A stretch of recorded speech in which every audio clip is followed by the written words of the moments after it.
దేశ జనాభాలో 90% ఉన్న బీసీ ఎస్సీ ఎస్టీలను 10% లేని అగ్రకులాలు పాలిస్తున్నాయని చెప్పారు రిటైర్డ్ ఐఏఎస్ చిరంజీవులు. ఇది అప్రజాస్వామికమన్నారు. ఇక బీసీలను ఓటు బ్యాంకు మాత్రమే చూస్తున్నారని చెప్పారు. కాంగ్రెస్ లో ప్రభుత్వం త్వరలో జరగనున్న ఎమ్మెల్సీ ఎన్నికలకు బీసీ అభ్యర్థులు నిలబెట్టాలన్నారు జస్టిస్ ఈశ్వరయ్య. ఇక లకడీకాపూల్లో బీసీ సంఘం జాతీయ అధ్యక్షుల జాజుల శ్రీనివాస్ అధ్యక్షతన శాసనమండలి ఎన్నికలు బీసీల పాత్ర అనే అంశంపై విస్తృత స్థాయి సమావేశం నిర్వహించారు. ప్రభుత్వం 42% రిజర్వేషన్లు అమలు చేయాలని, లేదంటే బీసీల నుంచి వ్యతిరేకత తప్పదని ప్రభుత్వాన్ని హెచ్చరించారు నేతలు.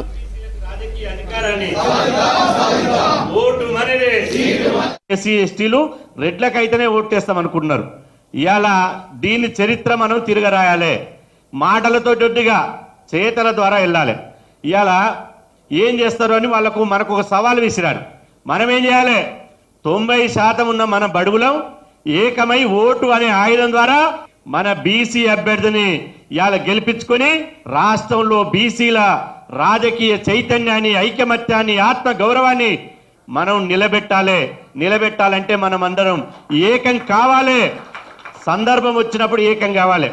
మనం ఏ విధంగా స్ట్రాటజీ అవలంబిస్తే రేపు రాబోయే కాలంలో ఎమ్మెల్సీ ఎన్నికలు మనం కైవసం చేసుకుంటాం.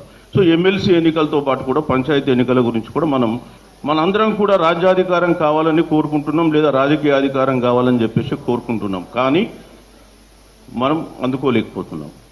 జనాభా మనం 90%, కానీ అంటే ఎస్సీ ఎస్టీలను కలుపుకుంటే 10% ప్రజల దగ్గర పోయి ఆడుకుంటే ఇది డెమోక్రసీ? డెమోక్రసీ అంటే ఏంది? మెజార్టీ ప్రజల పాలన. మరి మెజార్టీ ప్రజలు 90% మీరుండి 10% దగ్గర పోయి అడక తినడం ఏంటి? ఇవాళ 44 నుంచి తీసుకుంటే 44లో సాయుధ రైతాంగ పోరాటం జరిగింది. అప్పటి నుంచి ఇప్పటిదాకా ప్రతి 10 సంవత్సరాలకు ఒక పోరాటం జరుగుతుంది. ఇప్పుడు తెలంగాణ రాష్ట్రంలో ఏ పోరాటం లేకుండా ఒక శూన్యత ఉంది. ఇప్పుడు ఆ శూన్యతను మన బీసీ రాజకీయ పోరాటంతో నింపాల్సిన అవసరం.